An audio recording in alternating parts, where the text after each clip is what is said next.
السلام عليكم ورحمة الله وبركاته. الشام هرقة كون ربط أمانتا برا ليت بجد وليوان كي هندون كتنسيني ودك تيبيني سراء أياك كما أرجتان أوفسنان توبين أمليت أوفني درا أوفسنان توبين إرجاء دبر فر شرا كانت تسيدان إرجاء دبر فر يقرأ جبتك كيمي إرجان إسين دبر فر مالا قطعي خمولين أجيفان نتاع أوفسنان بغانا جان ديفيد Magana ganne deetu manas ta'u lama natti deebitee ta'u waanan carraa kanatti fayyadamee akkasuma hordoftoota keerraallee yaada gaggaarii akka jarri naa barreessan akka jarri koomantiidhaan yaada gaggaarii kun gaariidha gaarii miti kun siif hin ta'u siif ta'a isa jedhu akka jarri naa barreessan barbaadeetanii atilleen xiqqoo yoo sitti tole na gorsitee yoo sitti toluu baate immoo irraa na deebistee dheetan abdii qaba garuu irraa na deebisuu hin dandeessu na gargaarta dheetan abdii qaba.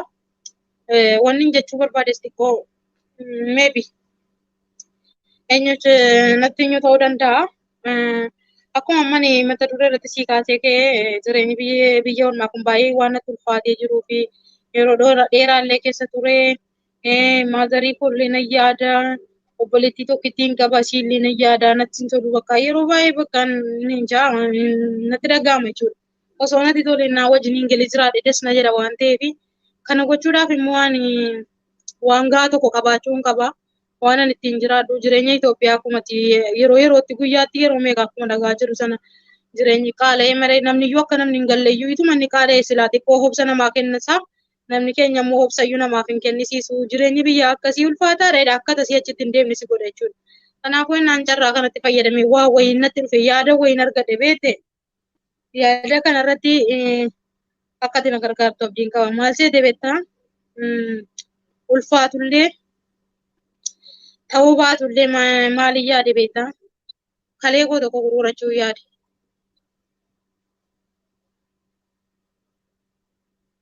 Gatii gaariillee baasa nageenye.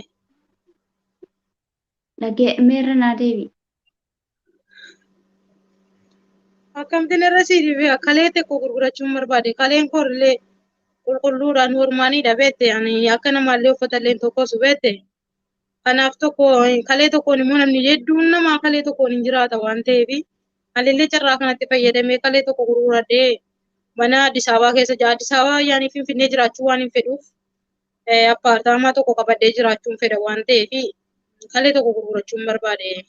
Namaanillee walii galee xumureera. Kanarratti garuu yaada namaa barbaadeetani malee.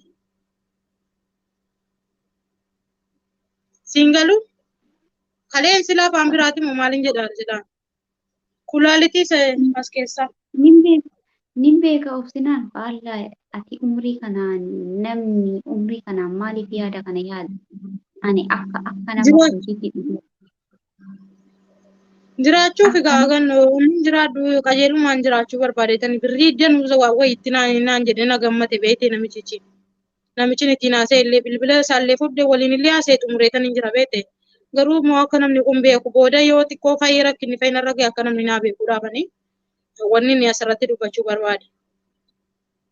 Hin seeqatiin ganna seeqatiin hin kolfin.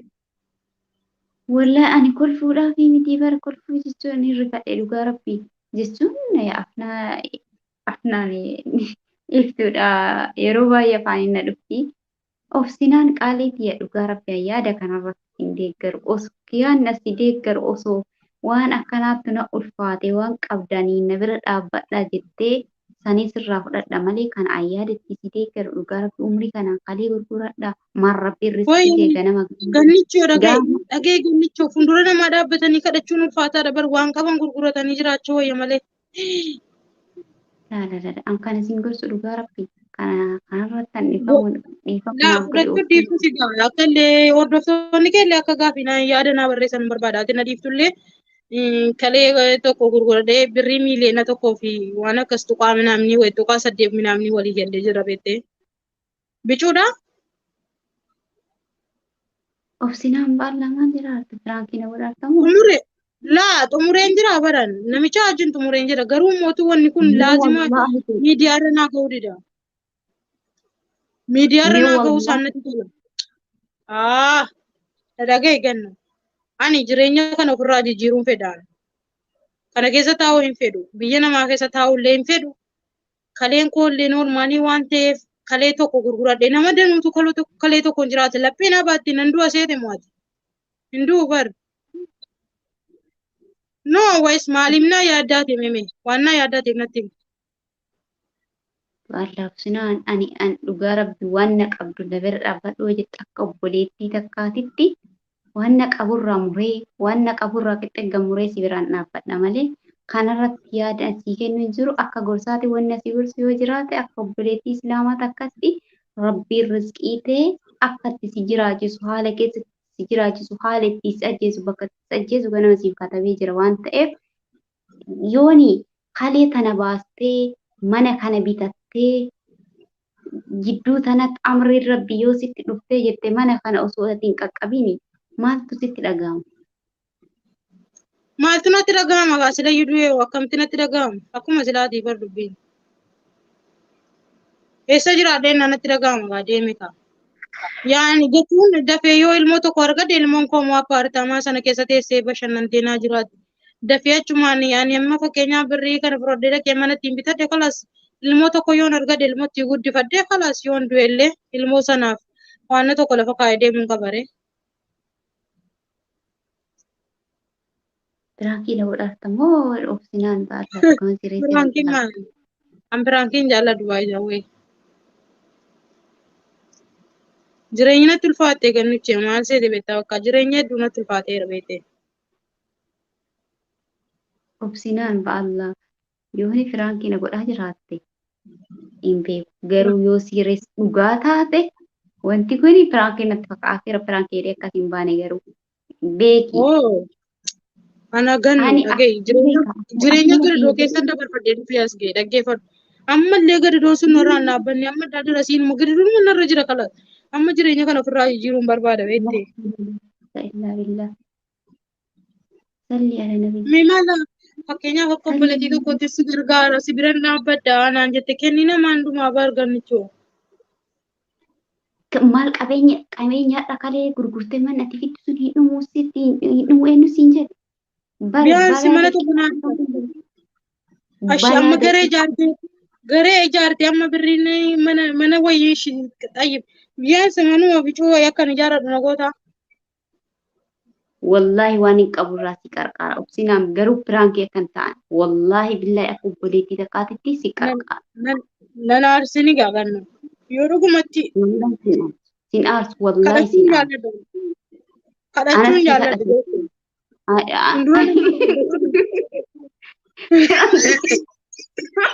Wala piraankii na wala aarsamu. Wallahi bar akka malee na'ee jira wanni inti akkana taatee jira.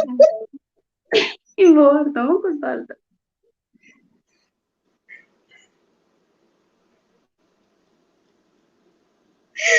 أعوذ بالله من الشيطان.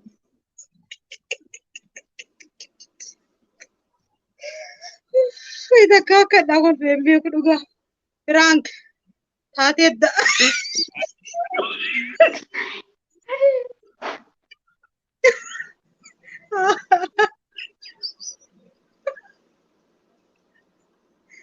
Video kayak gitu.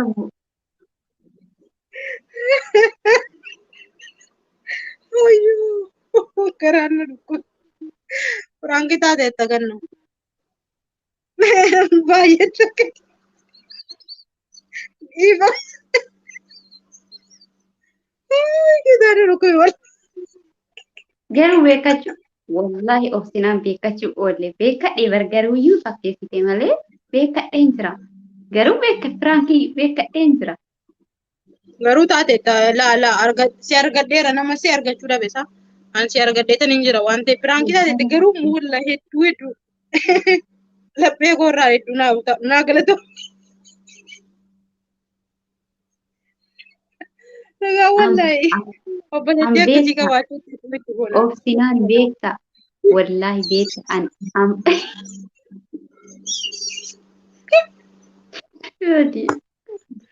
Isaan nama beektaa laal asii duuba sana dhaqeen kana fudhadhee dhufe.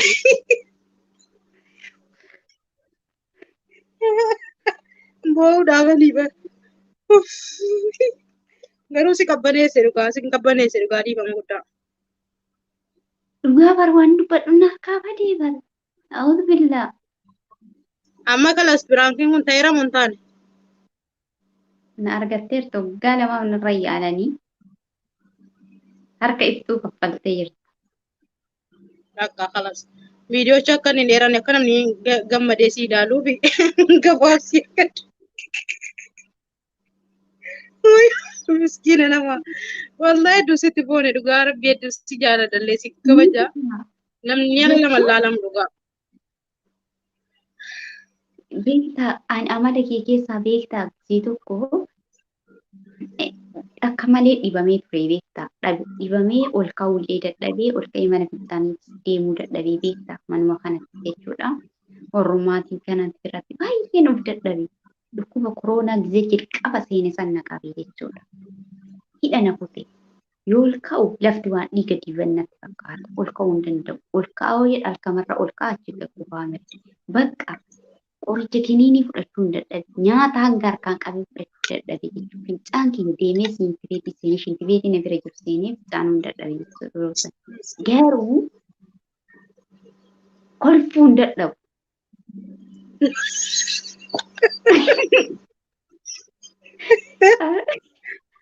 Aragittiin maal naan jetteetu.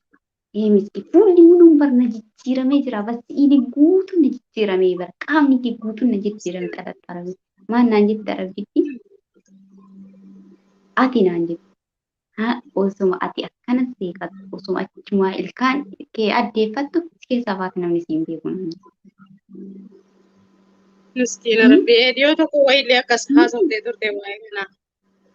Amma maa kolfuu dhiifte reega? Maa kolfuu dhiifte dura? Bar'een seeqataatumaan haasa'e amala kiyya irraani inuma namillee du'e yoo naan jedhanii keessa kiyyan nagoonni jedha malee seequu kiyyan dhiisu. Amala ta'e qaama dhaloota. Garuu dhugaa rabbi akka obsinaan rabbi shaayii daba akka waan bishaan qabbanaa sammuu kanaa gadi nannaqanii qaamni kee hunda keessa siniinna jedhee na deema. Malas viidiyoon horduu kala sammuu jalaa dheerata. Hayyee obboleewwan kiyya wallaahi wanti kun walii himnee hin dalanne tarii walii himtanii dalattan jechuudha rabbi shaayii danatti himne mata duree maal jedhee deebi'e mata duree viidiyoo dheeraa irra isin jalqabnaa viidiyoo hin dheerata adda kun gorsa dabarfadha jettee gorsa dabarfachuu gorsuma isin dabarfatu maali jedhee gadi bu'ee ol deebi'e lammataa fi amma jechuudha matiin nuti. Gorsa ijoollee shamarran biyya alaa gorsa kennuuf jedhee qabadhee mata duree waliin deebi'e jechuudha. Yoo waliin deebi'u yoo waliin deebi'u gorsummaa isin dabarfatu maali jedhee hundi kalii gurgura wala qawwata illaa billah. Hedduu dhugaa rabbi dubbachuudhaaf hedduu irra deddeebi'ee dhugaa galatoome hedduu. Maaliif osoo waan tokko dabarfachuudhaaf jedhee yeroo keenaa kennitee viidiyoo irraa gadi buutee olitti deebi'uun jechuun kabaja tokko amma kabaja namaaf qabdu dhala namaatiif amma kabaja qabdu tokko mul'isa waan ta'eef dhugaa hedduu tokko maal jedhee siif ibsaa dhugaa baay'ee si jaalladha dhugaa naa ulfaadhu naa kabajame.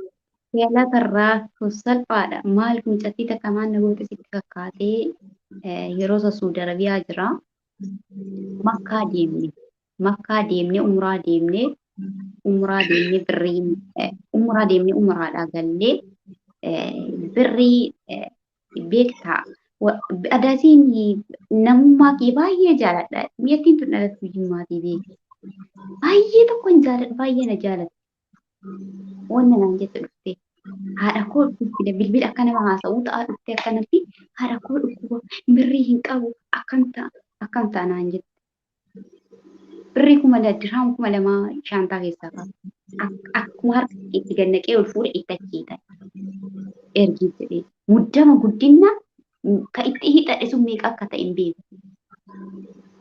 Dhaabbatta isiituyyuu adasiin namummaa kee naasuu akkamii akka qabu ilaaluudhaaf naan jette. Birrii 2,000 kennitee naan jette. Ergiif kaa jennaan firaankii taateerta gatteeffadhu shan kan naan jette. Gammata nama. Naguma meeqa jira beeriti garee fayyitee naa kadhattaa silaa. Garee fayyitee naa kadhattaa. Wallaahi Miskiina rabbi miti. shaahidaati. Isin kadhadha waan hin qaburraa yoo warqii mormaa qabaadhe rabbi shaahida gurguree siif hin kenna malee sitti hin kennu. Miskiina wallah. Garaa kan bulleessin dhugaa. Miskiina koo. Kanaafuu sitti deebisiillee maal akka haraama qabeenya godhachuuf jecha rabbiin dallansuu ati qaama Laal kee afaanii naasaan sin jedha akkanan jedha astagfirullah alazim yaa rabbi. naaf galee jedhamu. Kanaaf obboliiwwan kiyya ajaa'ibaa ta'ee jira. Isi hoo mee maa irraa barattanii kan jedhu illee asumaan ilaalaa garuu koomentii jalatti yaada gurguddaa koomentii yaada bilchaataa nuuf kaa'uun dagatinaa ana ammallee taanaan qaamni kee waatu keessan deemaa rakkisiniin jedhee kanaan gadi na bahe asii Gara kalee sana fa'i. Gara kalee sana fa'i daddagaaraa. Jerkume Gara kalee kana keessa si deddeemee si dhukkuba si keessa deddeemaaraan jedhe. Qoy mee namni qoy si jammar nama sin jaalladha dee kalee baasee gurguraa jiru wayyaatti dinqifattaa ati mee kalee gurguree telefoona bisa zabana namni kalee gurguree telefoona bitu keessa namni tokko gurguradheetti jijjiirama yoo deemaa rakkoo keessan jiru. Beektaa rabbiin sitti dallanaa gaafa duniyaa godhadhan iyyoo miiyyummaa keessaa baay'attee qaama kee qaltu duniyaa sanirra ooltee yoo dallansuu rabbiitiin duniyaa sun dhabama si harkaa taate ati hanga jireenya adeetiitti duniyaa sanitti hamtuu buftee haftaa beekti. Inuma milkooftu kan wallaahi dallansuun rabbii sitti dallana maaliif jennaan rabbiin gaafa dhalattu sani waa itti si jiraachisu akka itti si jiraachisu bakka itti si ajjeesu akka itti si ajjeesu katabamtee lafa jirti siif galee haa qadhattu haa furdattu haa qadhattus haa dhiphattus rizqii rabbiin nuuf konni jedhe kun ammoo rizqii rabbiin nuuf badhise biyya namaa deemnee dalagannee waa godhachuun sun rizqii rabbiin nuuf badhise alhamdulillah. Alhamdulillah rabbil alamin. Rabbi lammii keenya oolaa jirra alhamdulillah rabbil alamin kun ni'imaa tokkodha. Garuu gaafa ati dhuftee kanarraa dalagii yookaan ganaa ture hin godhanne kalee biyya baasa jettu nu adeemsu nu ilaalee barii jedhamuma dhagee akkuma hin dhageenye barii maal jedhaa jirtoonni jedhee dhugaa dubbachuuf as keessaa waa akka bishaan qorraawii qasinii jedhee ganna ta'e. Miskiina wallah. Maal gatamtee? Obboleewwan kiyyaa mee yaada akkamii akka hin hojjettanii obsinaan dhaamsa akkamii akka dhaamtanis yaada maal barnoota akkamii akka dabarsus asumaan irraa fudhachaa isin jechuun barbaanna. Viidiyoo kana hanga dhumaatti laayik sheer gochuu hin dagatinaadha. Koomentii jalqabaa liinkii isin kaayaa chaanaal isin kaayaa liinkii kan qabachuudhaan gara mana isin yeroo maatii haarawaa isin taate jajjabeessuu hin dagatinaa isin jedha.